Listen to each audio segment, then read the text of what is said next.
Have you ever questioned why you feel so disconnected from your true self, like a force is constantly pulling you away from inner peace and clarity? That force is the ego, and it's been quietly controlling your thoughts, emotions, and actions without you even realizing it. What if you could finally see the ego for what it truly is, unmasked, exposed, and powerless? The truth you're about to discover will change everything. Stay tuned, because this is the beginning of your liberation. Section 1. The ego's role in your life. The ego operates like an unseen puppet master, orchestrating your every move while convincing you that you're in control. It's the voice in your head that tells you who you are, what you should be, and how you measure up to others. But here's the shocking reality. It's not you. The ego is merely a construct, a collection of stories and beliefs that you've accumulated over time. Think about how often your thoughts revolve around comparisons. Am I successful enough? Am I good enough? Do they like me? These questions don't come from your true self. They come from the ego. Its primary role is to separate you from others and from the world, to create a false sense of individuality that thrives on fear and insecurity. The ego's ultimate goal is to keep you tethered to a cycle of endless striving. It tells you that happiness lies in achieving the next goal, in earning the next promotion, in buying the next thing. But the moment you achieve these things, the satisfaction is fleeting and the cycle begins again. Why? Because the ego doesn't want you to find lasting peace. It thrives on discontent. Take a moment to reflect on your life. How many decisions have you made out of fear or a need to prove yourself? How often have you chased external validation only to feel empty once you got it? This is the ego's role, to keep you trapped in a never-ending loop of seeking and suffering. Section 2. The mask of the ego. The ego is a shapeshifter, capable of wearing countless masks to suit its needs. For some, it shows up as arrogance or overconfidence. For others, it manifests as self-doubt or victimhood. But no matter the form it takes, the purpose is always the same: to keep you from seeing your true self. Consider this. When you introduce yourself to someone, what do you say? Most likely, you list your name, your job, or your accomplishments. These are the masks of the ego, the identities it clings to in order to feel real. But what happens when these identities are stripped away? Who are you without your title, your possessions, or your achievements? The ego also uses these masks to manipulate how others perceive you. It drives you to post the perfect photo, say the right thing, or conform to social expectations. But this constant performance takes a toll, leaving you exhausted and disconnected from who you truly are. And the ego doesn't stop with you. It projects its illusions onto others. It convinces you that people are either threats, competitors, or obstacles to your happiness. This creates conflict and division, keeping you isolated and unaware of the deeper connection that exists between all beings. The mask of the ego is like a prison cell. It keeps you locked inside, unaware that the key to freedom has been in your hand all along. Section 3. The true nature of the ego. To truly understand the ego, you must first recognize its nature. The ego isn't inherently evil. It's a survival mechanism that evolved to help you navigate the world. In its purest form, the ego is a tool, a way to distinguish yourself from others and make sense of your experiences. But over time, this tool has taken over, becoming a master instead of a servant. The ego thrives on duality. It sees the world in black and white, good and bad, right and wrong, success and failure. This binary thinking creates conflict, both within yourself and with others. It convinces you that life is a competition, that you must constantly strive to be better, smarter, or more successful than those around you. But here's the truth the ego doesn't want you to know. You are already whole. The idea that you need to achieve or acquire something to be complete is an illusion. Your true self is infinite, unchanging, and inherently at peace. The ego hides this truth because it knows that once you see it, you won't need the ego anymore. Recognizing the ego's nature is like waking up from a dream. Suddenly, you see the ways it has controlled you, and you realize that you have the power to choose a different path. Section 4.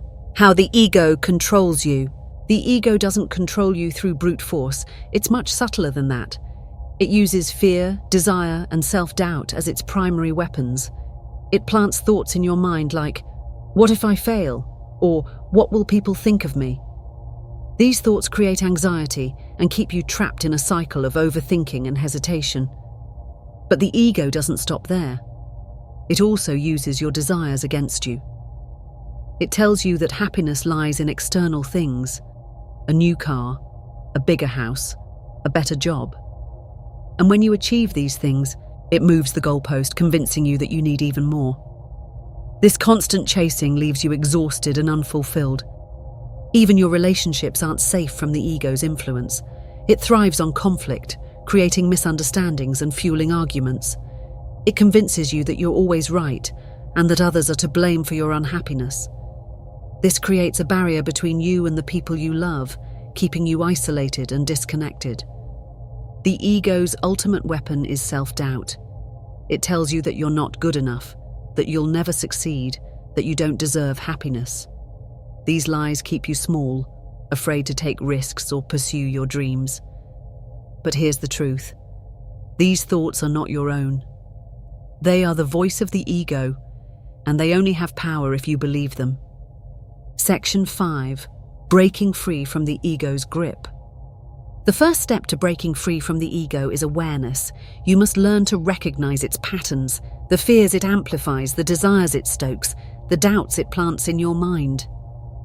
Once you see these patterns, you can begin to disidentify from them. One powerful practice is mindfulness. When a negative thought arises, don't fight it or suppress it. Instead, observe it. Say to yourself, "This is the ego talking." By doing this, you create space between yourself and the thought, allowing it to pass without taking control.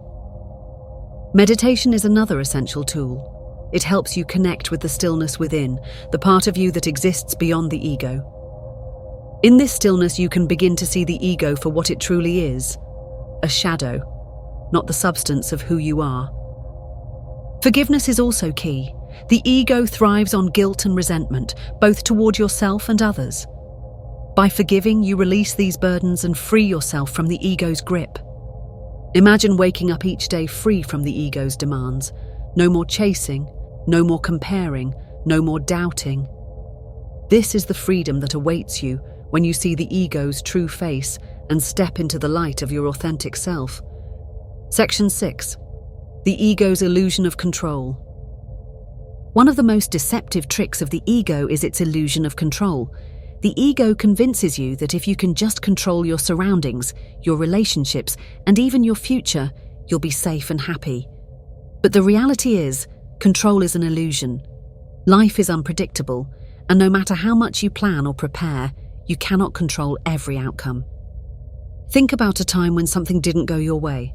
Maybe a relationship ended, or you didn't get the job you wanted. How did you feel? Likely the ego turned the situation into a story of failure.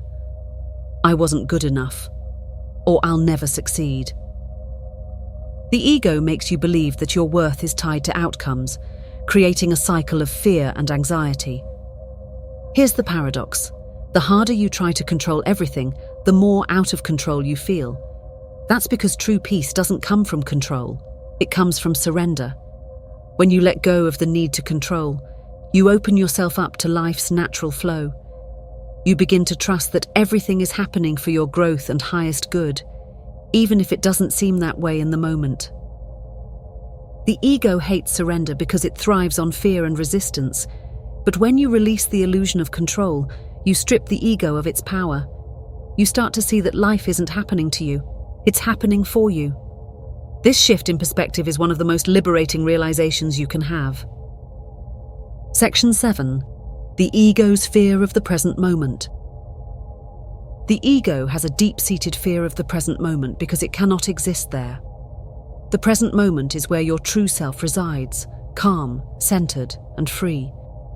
The ego, on the other hand, thrives on dwelling in the past or worrying about the future. It keeps you trapped in a loop of what-ifs and if-onlys, distracting you from the peace and power of now. When you're stuck in the past, the ego replays memories of regret, guilt, or pain. It convinces you that you are defined by your mistakes and that you'll never escape your past. When you're anxious about the future, the ego creates scenarios of failure or disappointment, keeping you in a state of constant worry. But here's the truth. The past is gone, and the future hasn't arrived. The only moment that truly exists is now. When you anchor yourself in the present, you weaken the ego's grip. You begin to see that most of your suffering comes from resisting what is, rather than accepting it. Mindfulness is a powerful tool for embracing the present moment. Simple practices like focusing on your breath or observing your surroundings can bring you back to now. The more you cultivate presence, the more the ego fades into the background, unable to distract you with its stories and fears. Section 8. How the ego thrives on labels and judgments. The ego loves to label and judge because it gives it a sense of identity and superiority. It categorizes people, experiences, and even itself into neat little boxes. Good or bad, right or wrong, worthy or unworthy. But these judgments are just illusions, created by the ego to maintain its sense of control and separation. For example, when you label someone as better or worse than you, the ego feels validated. It thrives on comparisons, whether they make you feel superior or inferior. These judgments, however, are not reflections of reality. They're reflections of the ego's insecurities and fears. The same goes for self-judgment. How often do you criticize yourself for not being good enough, smart enough, or successful enough? These thoughts don't come from your true self. They come from the ego, which feeds on feelings of inadequacy. Breaking free from the ego's labels requires a shift in perspective. Instead of judging, try observing. When you encounter a challenging personal situation, ask yourself, what can I learn from this? This simple practice turns judgment into curiosity, allowing you to see beyond the ego's illusions. And remember, the world isn't black and white, it's infinite shades of color. When you release labels and judgments, you open yourself up to a deeper understanding of yourself and others. Section 9. The ego's need for validation. The ego is constantly seeking validation from the outside world. It wants to be seen, acknowledged, and praised. This need for validation often drives your decisions, from the clothes you wear to the posts you share on social media. But here's the catch. No amount of external validation can ever satisfy the ego. It's like a bottomless pit, always hungry for more. Think about a time when you achieved something you were proud of.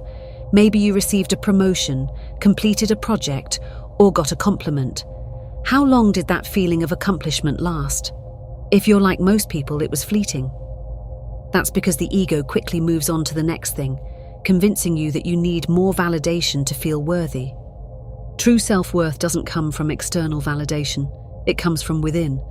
When you recognize your inherent value, independent of achievements or praise, you free yourself from the ego's constant demands. You start to see that you are enough, just as you are. One way to cultivate this inner worth is through gratitude. Instead of focusing on what you lack, focus on what you have. Celebrate your progress, no matter how small, and remind yourself that your worth isn't tied to anyone else's approval. This shift in mindset weakens the ego's hold, allowing your true self to shine. Section 10. The ego's greatest fear, your awakening. The ego's ultimate fear is your awakening. It knows that once you see through its illusions, it will no longer have power over you. That's why it fights so hard to keep you distracted, fearful, and disconnected from your true self. Awakening doesn't mean getting rid of the ego entirely. It means seeing it for what it is, a tool, not a master. When you awaken, you reclaim your power. You stop reacting to the ego's fears and start responding from a place of love and wisdom. The path to awakening is different for everyone, but it often begins with a simple question. Who am I? This question pierces through the ego's stories and takes you to the core of your being. The more you explore this question, the more you realize that you are not your thoughts, emotions, or roles.